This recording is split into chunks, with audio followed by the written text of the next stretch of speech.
Philosophy in a block game. That is what the end poem is. A philosophical discussion presented when the player beats the Ender Dragon. There shouldn't be much to discuss, but I've always found the end poem fascinating because of what it means not only to the game, but for the person behind the screen.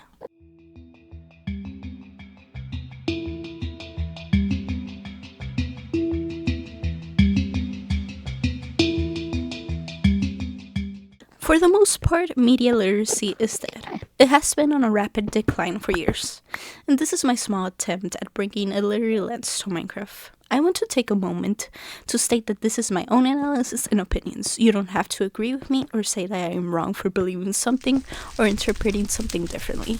All I ask of you is to be kind and respectful, and if you wish to argue, then let's be polite to each other, because literary analysis can be viewed differently for everyone. That's why it's important to have these discussions, to see what we otherwise would have missed. Now that that's out of the way, I will have both a formal and a more informal/personal analysis. This is because I want to see the facts and interpretation from an academic viewpoint, but I also want to talk about my own opinions and things that I like about the end poem.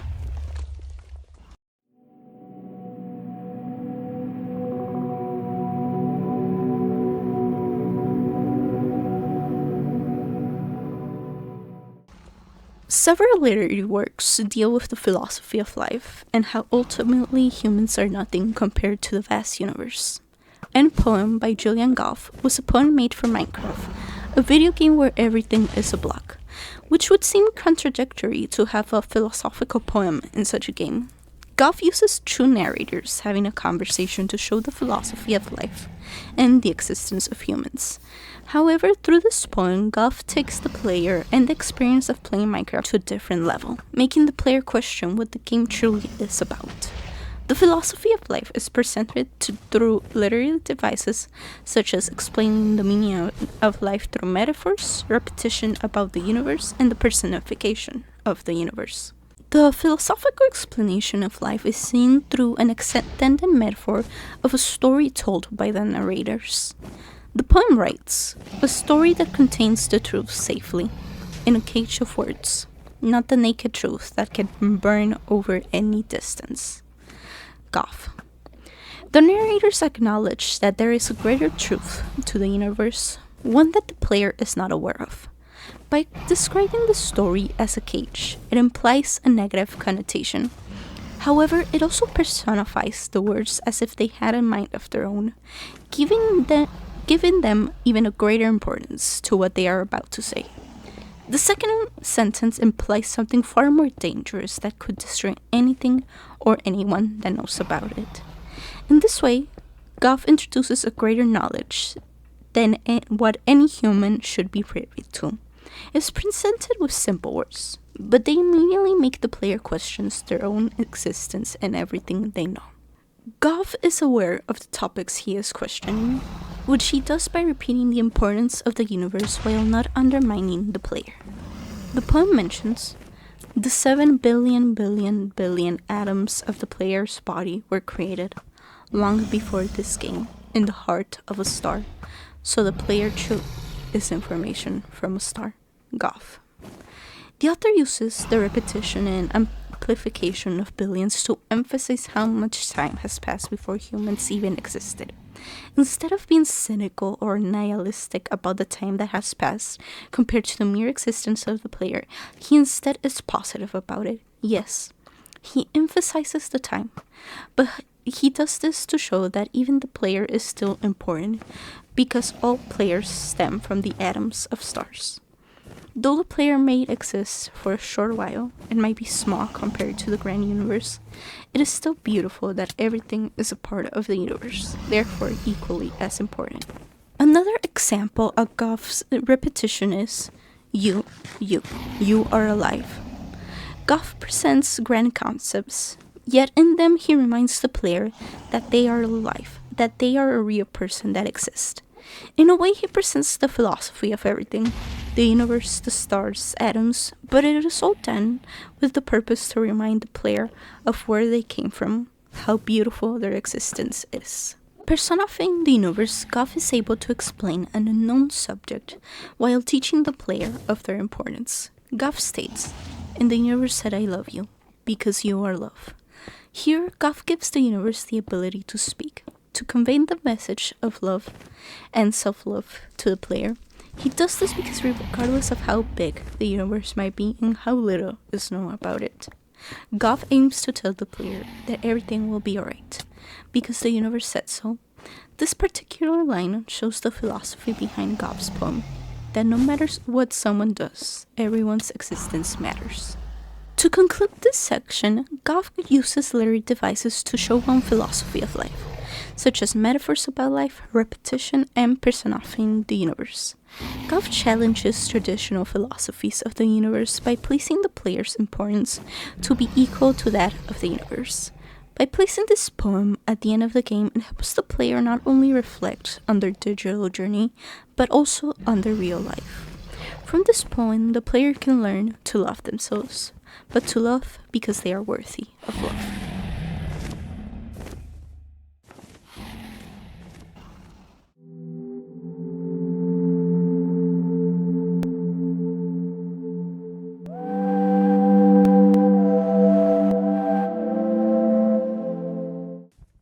The most known line from the poem is, "In the universe said I love you because you are love."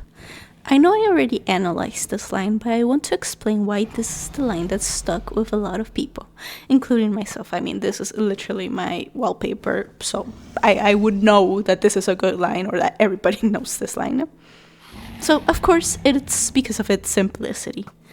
But the simplicity of the universe loving you just as you are. That the universe does not need anything from you or for you to achieve something extraordinary, because to the universe your existence is enough of an achievement. The universe does not demand you to change. The universe only asks of you to exist as you are.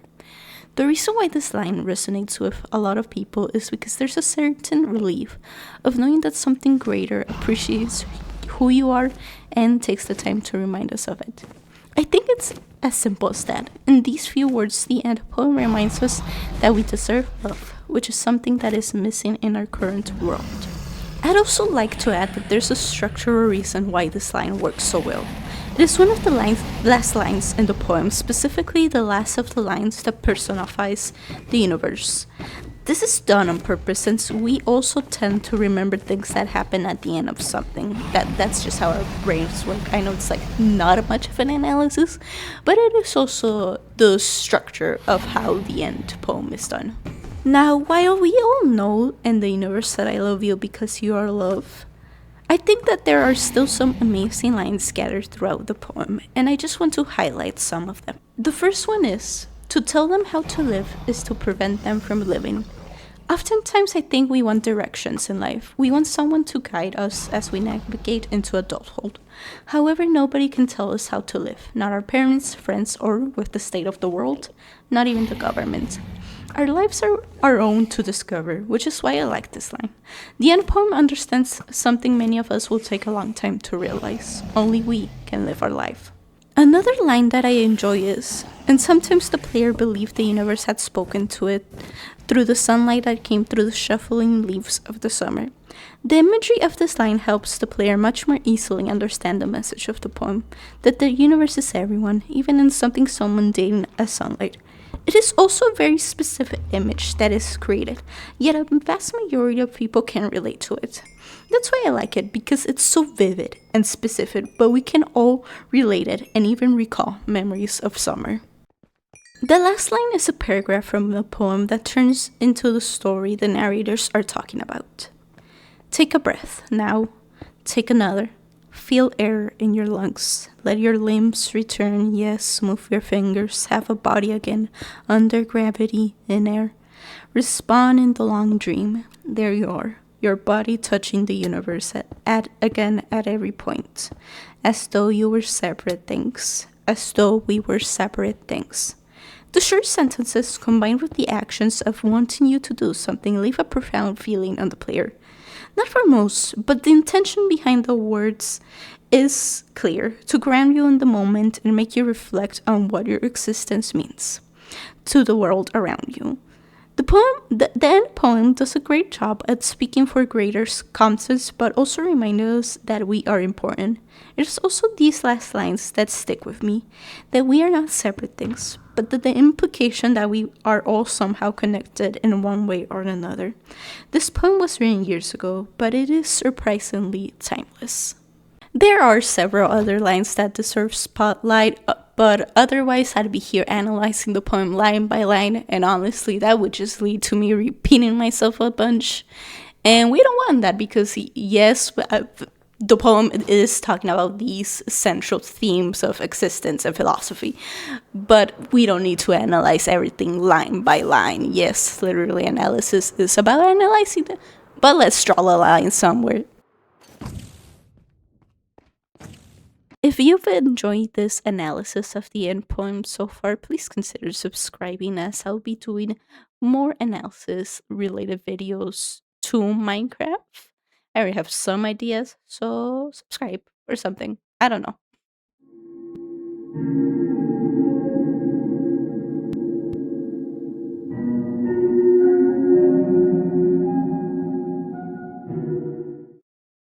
The fact that this is the quote unquote ending of the game is quite unique, which could be said about many other aspects of the game, but we're here for the end poem.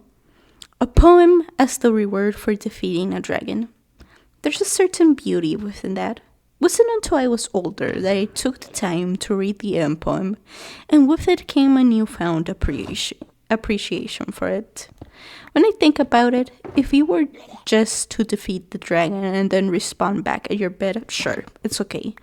But with the poem there, it just makes sense. But why? Why does this make sense? Why does it make sense for the poem to be there?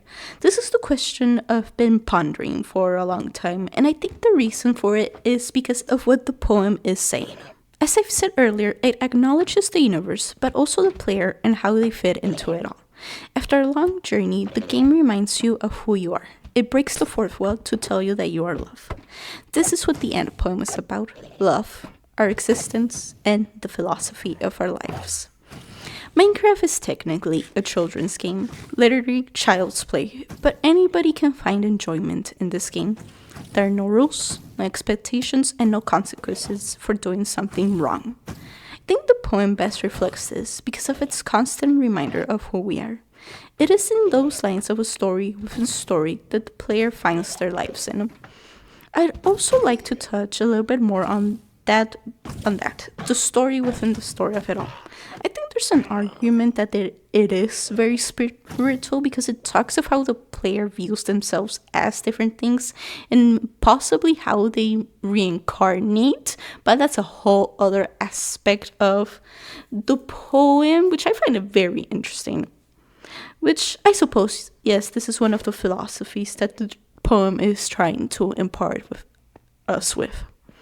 Also, side note, we only see the poem once, but that's because this is the quote-unquote ending of the game, which I do like, that we only get to see it once through a playthrough. But then again, not many people actually beat the dragon. Many Minecraft players have never even gotten to the end, so it's tragic that technically a small percentage of people have earned the right to see the poem. Of course, I don't know the stats on how many players have beaten the game, but it's just something that I thought about.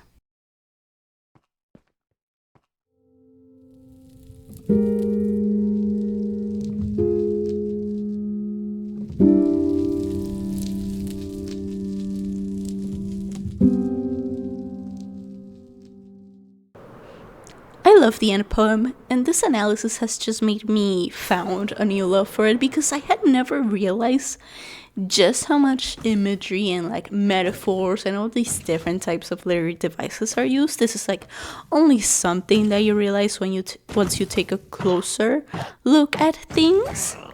And I also want to say that there are several ways I could have looked at the poem and probably several ways that I could have included in this video. But I feel like if I did talk about these things, it would become just repetitive, as I said earlier.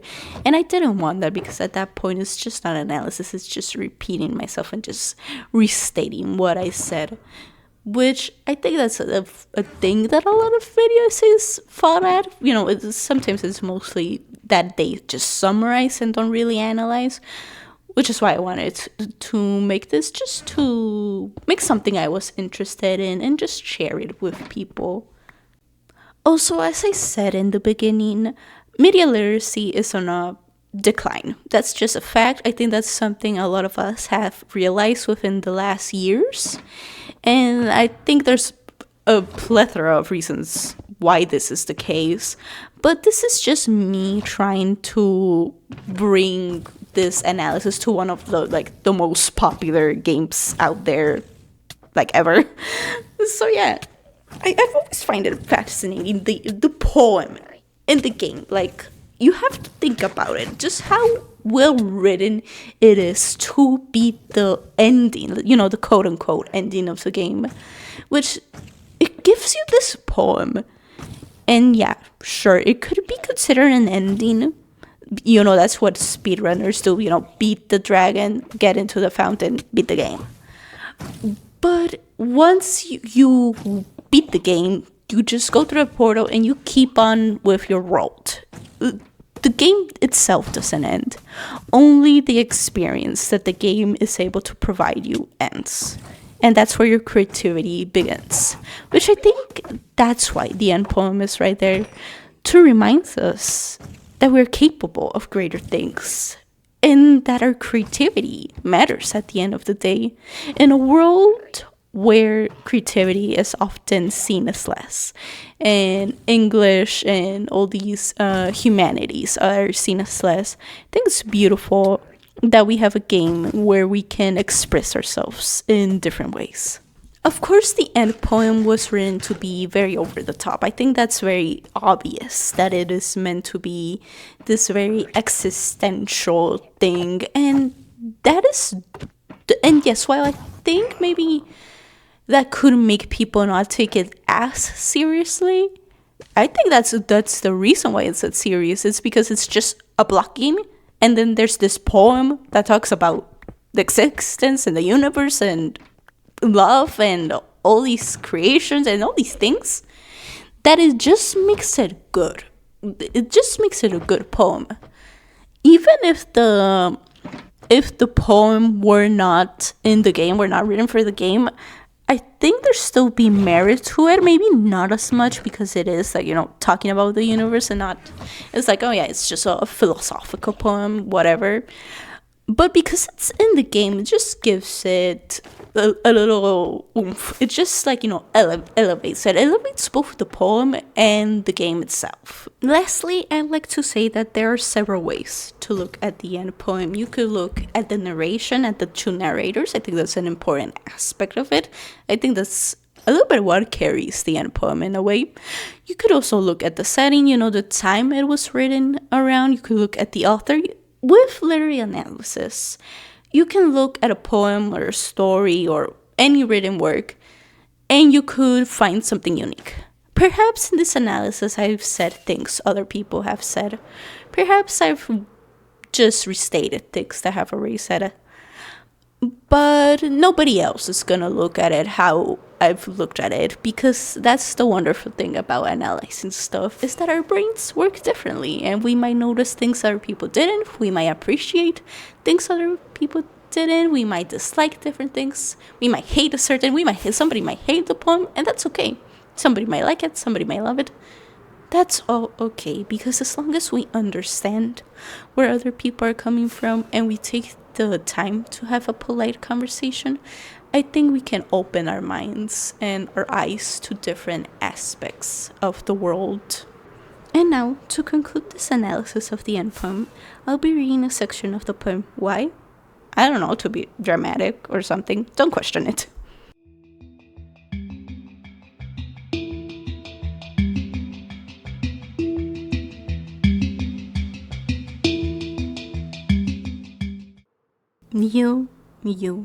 You are alive.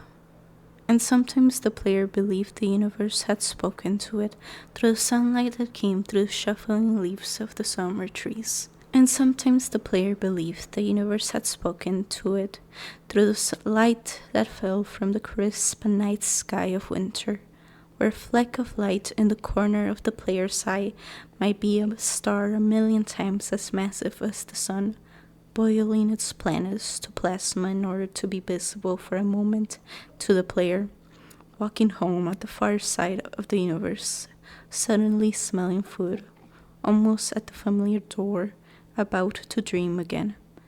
And sometimes the player believed the universe had spoken to it through the zeros and ones, through the electricity of the world, through the scrolling words on a screen at the end of a dream. And the universe said, "I love you."